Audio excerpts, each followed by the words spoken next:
Daisy was determined to have the last word. She wasn't just trying to make a point. She wanted to win, to shut it down.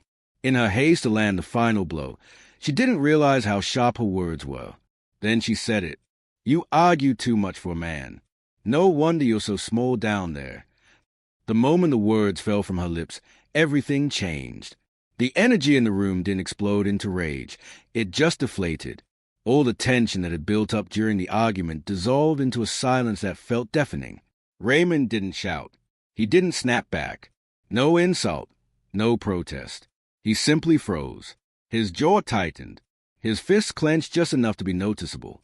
His eyes darkened, not with fury, but with something deeper.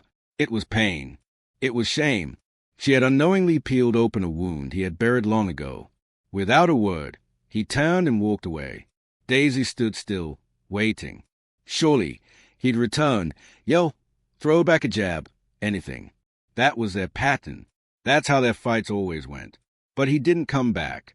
And that stillness, heavy, absolute, was more devastating than any scream he could have thrown her way. Most couples fight.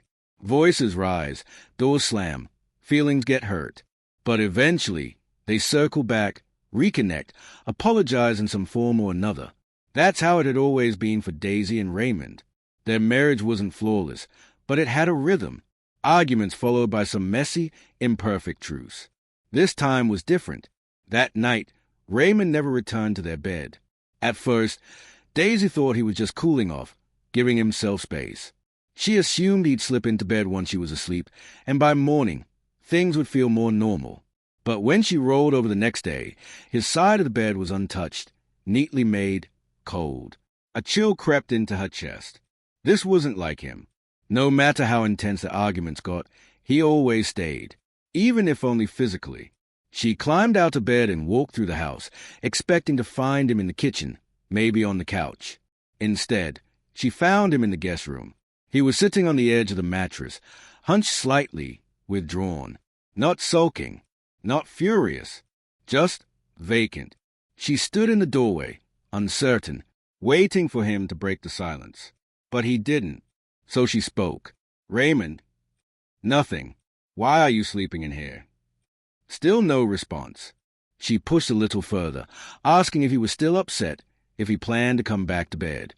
But he barely looked at her. When he finally did speak, it wasn't with anger.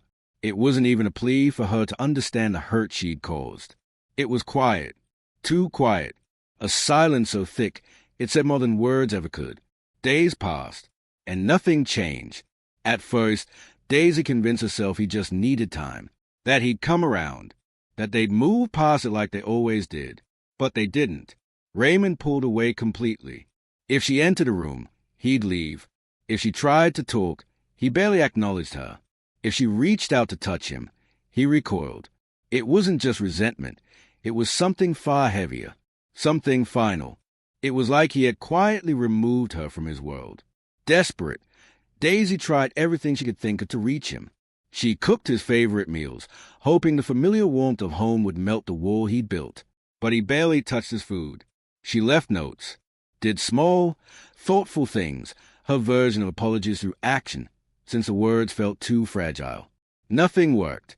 She even tried lightening the mood with a joke one evening, hoping to earn just a flicker of a smile. But he didn't even blink. She let her fingers brush against his as they passed in the hallway, just a subtle reach for connection. But he stiffened at her touch. That's when it hit her. For years, she believed that fighting meant there was still love, that shouting, though painful, was proof they still cared. But this silence was a void, a lifeless space between them. And that emptiness was far more terrifying than any shouting match they'd ever had. She began to understand. This wasn't just about what she said in that moment. Her words had touched something old, something raw, a pain Raymond had spent his life burying. He had always been self-conscious about his size, something he never spoke of, not even with close friends. As a boy, he'd been mocked, whispered about behind his back. In high school, a false rumor had spread, something born from a careless locker room conversation. It spiraled.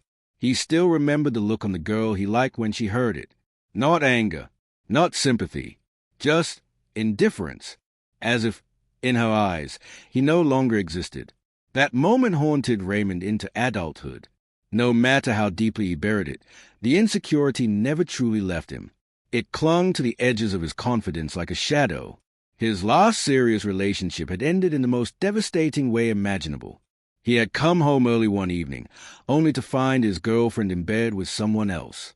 When he confronted her, expecting guilt or even a desperate excuse, she gave neither.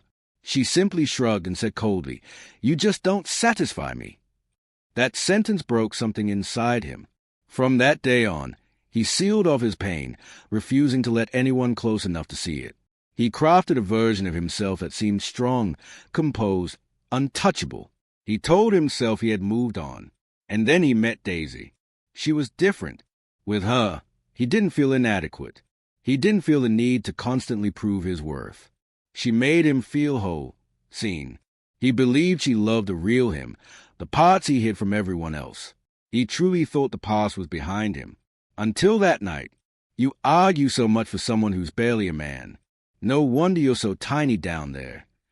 Just one sentence. That was all it took to unravel everything he had carefully rebuilt.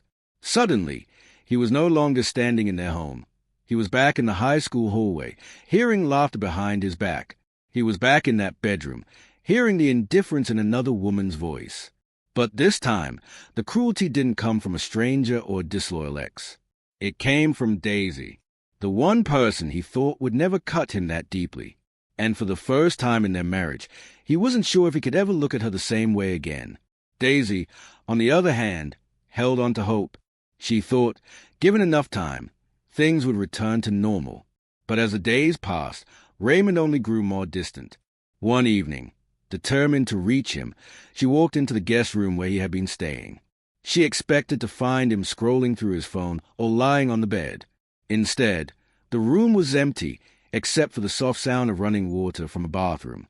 His phone lay on the bed, screen still glowing. She hesitated. Snooping wasn't her style. But something drew her eyes to a notification. An email. The subject line made her chest tighten. Regarding divorce proceedings. She froze. Divorce? This had to be some mistake. Some misunderstanding. But deep down, she already knew. This wasn't just about a single cruel comment. Raymond wasn't just nursing a wound. He was preparing to leave. When he stepped out to the bathroom moments later, she was standing there, heart racing. "Are you really thinking about ending our marriage over one argument?" she asked, barely able to get the words out. For the first time in weeks, he looked her in the eyes. But there was no rage, no sorrow, just emptiness. When he finally spoke, his voice was calm, almost too calm. "You think this is just about that night?" And in that moment, Daisy understood. It wasn't just what she had said. It was everything that had come before, every unresolved argument, every moment of neglect, every hurt that had gone unspoken.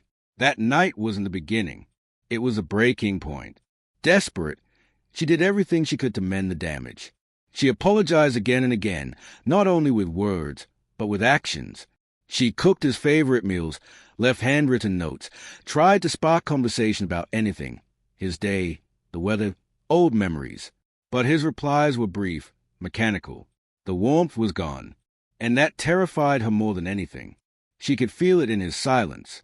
He already knew the answer to the question she hadn't dared to ask, whether he still wanted to stay. And his silence spoke louder than anything he could say. Daisy had always believed that regret was something you could fix, that love could mend even the worst mistakes. But this time felt different. This wasn't a scratch. This was a fracture that ran deep. Then, one evening, as she passed the guest room, she stopped. Raymond was packing. An open suitcase sat on the bed, half filled with neatly folded clothes. Panic surged through her. Her feet moved before her thoughts could catch up. She stepped inside, her voice trembling. "Are you really leaving?" Raymond paused, hands gripping the edge of the suitcase. He didn't answer right away. When he finally turned to face her, his voice was steady, but heavy with resignation. "I don't know if I can move past this." The words hit her harder than any fight they'd ever had. She had expected anger, for him to finally unleash the bitterness she knew he carried. But this quiet honesty was worse. Tears welled up in her eyes. Her pride was gone. She didn't care about being right anymore. "I love you," she said, voice cracking. "I made a mistake. A terrible one. I wish I could take it back. Please, tell me how to fix this." For the first time in weeks, something shifted in his expression. A flicker of emotion, uncertainty, maybe even conflict. He was quiet for a long time before he finally spoke. "You can't undo what you said, and I can't unhear it." Her heart sank. But then he added, "But maybe I'm not ready to walk away. Not yet." It wasn't forgiveness. It wasn't a promise. But it was something. And in that moment, it was all Daisy had left to cling to. Raymond didn't leave that night. But the space between them remained. The damage had been done. Healing would take time, if it was even possible. The question now wasn't whether they loved each other. It was whether that love was still strong enough to survive what had been broken.